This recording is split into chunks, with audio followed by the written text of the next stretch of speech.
My name is Nikki Bowdidge, and my son was diagnosed with cancer 5 years ago. When a parent receives that devastating news, it's like a bowling ball that comes from nowhere, hits you in the pit of your stomach, and you're never the same again. Your initial thought is, where's my child going to get the best treatment to make them better? We were really lucky because Tom was treated in London on a teenage cancer unit, and here he received phenomenal care, not just from the amazing doctors, the consultants, the nurses, but everybody that was involved.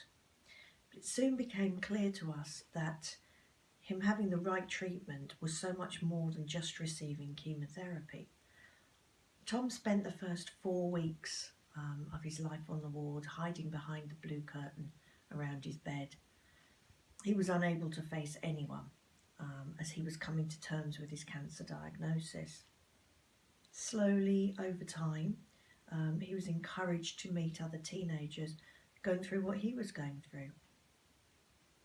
Tom never looked back. He would go off, play pool, have pizza, play computer games together, and he made sure that he helped newcomers onto the ward to get acclimatised, just in the same way that he was helped when he first arrived. When you're treated in a hospital that is so far away from your home, you tend to have your checkups, your blood tests, and maybe your PICC line changed or cleaned, done in a local hospital. This is known as your shared care hospital. And this is where things are very different. You were treated with adults who are much older than you. Tom felt that when he walked into the room where he'd have his blood test, everyone just stared at him. He felt like a goldfish in a bowl. They were just shocked that someone so young was having to go through cancer. There was no privacy. Space was very tight. Richard, his dad, would often have to wait in the waiting room where he would not know what was going on for long periods of time, wondering, when we would be finished. The nursing care was still incredible. They were so lovely to Tom. But the environment where he was treated wasn't. It was not age appropriate. If Tom got an infection when he was between chemotherapy and back home, he would be treated in the local hospital because there would be no time to get to London. Tom's temperature would spike and he would really have minutes to get the antibiotics in him. He would beg us on numerous occasions to hold off just a little while to avoid him having to go back to the adult ward. We never did, of course. It was too dangerous, but he just hated it so much. The ward wasn't appropriate for a teenager. There were so many old people on there. We probably saw more deaths on that adult ward than we saw anywhere else. He wanted us to stay with him at night, and there was nowhere to stay. We would have a reclining chair that we would sleep in overnight with him. And this is why we're asking for your help, for your valuable votes.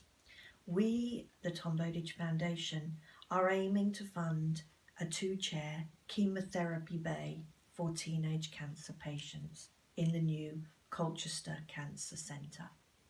This will allow teenage patients to be treated as teenagers first and cancer patients second.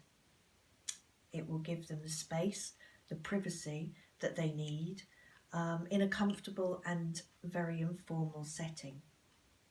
Creating such a space will make such a difference to young people's experience and therefore their ability to face cancer head on.